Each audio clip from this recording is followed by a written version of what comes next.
अस्सलामुअलैकुम अजीज़ तुलबा तालिबात। आज की इस वीडियो में आपके साथ school based assessment 2026 class 7 science का प्यारे बच्चों आपके साथ पेपर शेयर कीजिएगा। ये आपके साथ उर्दू एंड इंग्लिश दोनों मीडियम में हल शुदा कंप्लीट पेपर आपके साथ इस वीडियो में शेयर कीजिएगा। प्यारे बच्चों आपका तल्लुक पंजाब के किसी भी स्कूल से इंशाल्लाह प्यारे बच्चों आपका जो सारा पेपर है इसी में से बनकर आएगा। ये आपको उर्दू एंड इंग्लिश दोनों में दिया जाएगा।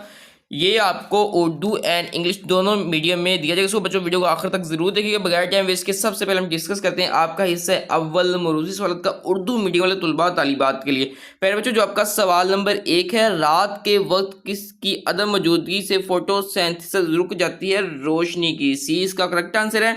फिर इसके बाद प्यारे बच्चों आपका सवाल नंबर 2 है, पौधों में पानी के ऊपर की तरफ हरकत खाली जगह टिश्यूज के जरिए होती है? ए जाइलम टिश्यूज के जरिए होती है। फिर इसके बाद प्यारे बच्चों आपका सवाल नंबर 3 है, रेशेदार जड़ें किस पौधे में पाई जाती हैं? स्ट्रॉबेरी में। सी इसका करेक्ट आंसर है।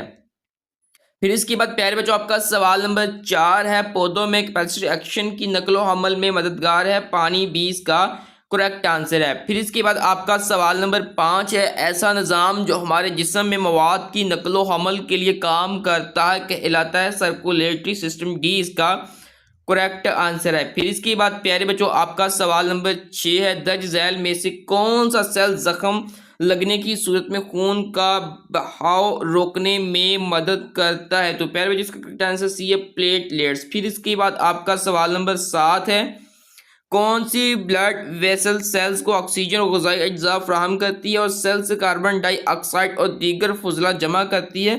इसका करेक्ट आंसर सी है। ठीक है, कैपिलरीज। फिर इसके बाद आपका सवाल नंबर 8 है, अगर वर्जिश के दौरान एक शख्स को सांस की तंगी का सामना है उसे ऑक्सीजन की मकदार बढ़ाने के लिए क्या करना चाहिए? गहरे सांस ले, लंबे लंबे सांस ले। ठीक है।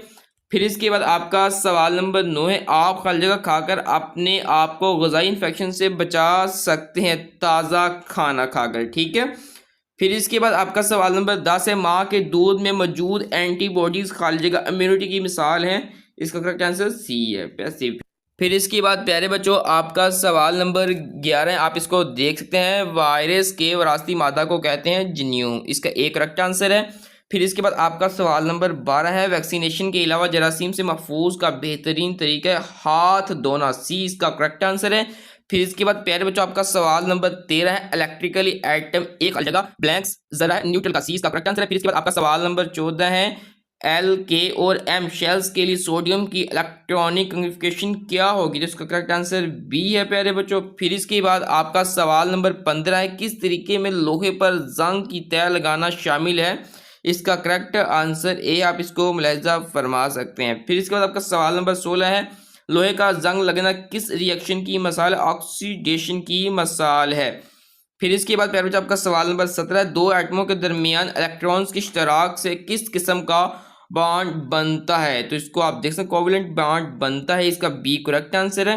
फिर इसके बाद प्यारे बच्चों आपका सवाल नंबर 18 है, अगर नाइट्रोजन की वैलेंसी 3 और हाइड्रोजन की 1 हो तो अमोनिया का फार्मूला होगा NH3। इसका करेक्ट आंसर है। फिर इसके बाद प्यारे बच्चों आपका सवाल नंबर 19 है, किस सॉल्वेंट में नमक हल पजीर है? पानी। फिर इसके बाद आपका सवाल नंबर 20 है, दी गई एशिया में से सॉल्वेंट की पहचान करें? तो पानी इसका करेक्ट आंसर है। फिर इसके बाद आपका सवाल नंबर 21 है, SI सिस्टम में फोर्स की यूनिट का सिंबल है NC। इसका करेक्ट आंसर है। फिर इसके बाद आपका सवाल नंबर 22 है, मसावात इस्तेमाल करते हुए 2 किलोग्राम मास वाले जिस्म पर अमल करने वाली फोर्स मालूम करें? इसका करेक्ट आंसर भी है N20। फिर इसके बाद आपका सवाल नंबर 23 है, वेव्स खाली जगह को एक जगह से दूसरी जगह मुंतकिल करती है एनर्जी? इसका बी करेक्ट आंसर है।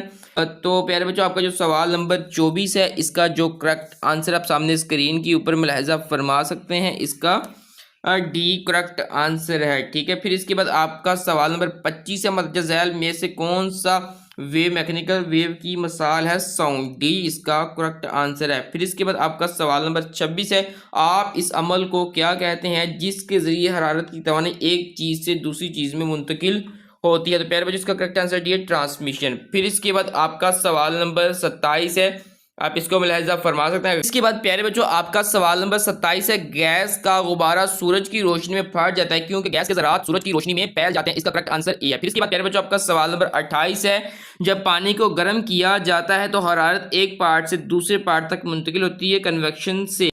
फिर इसके बाद प्यारे बच्चों आपका सवाल नंबर 29 है, अचार को महफूज करने के लिए कौन सी चीज इस्तेमाल की जाती है। इसका करेक्ट आंसर ये सिरका इस्तेमाल किया जाता है। फिर इसके बाद प्यारे बच्चों आपका सवाल नंबर 30 है, ड्रिप इरिगेशन पौधे के किस हिस्से को पानी पहुंचाने के लिए इस्तेमाल होती है, जड़। इसके बाद प्यारे बच्चों आपका सवाल नंबर 31 है, किसी जिस्म के स्पेस जहां ग्रेविटेशनल फोर्स अमल करती है कहलाती है ग्रेविटेशनल फील्ड। ए इसका करेक्ट आंसर है। फिर इसके बाद प्यारे बच्चों आपका सवाल नंबर 32 है, समुद्रों में टाइड्स किसकी कशिश की वजह से होती हैं। तो इसका करेक्ट आंसर है चांद की कशिश की वजह से होती हैं। आप प्यारे बच्चों आपके साथ इंग्लिश मीडियम में डिस्कस करते हैं, तो ये सामने स्क्रीन के ऊपर प्यारे बच्चों आप इनको देख सकते हैं। ये आपका ऑब्जेक्टिव पार्ट है, सेम जैसा मैंने आपके साथ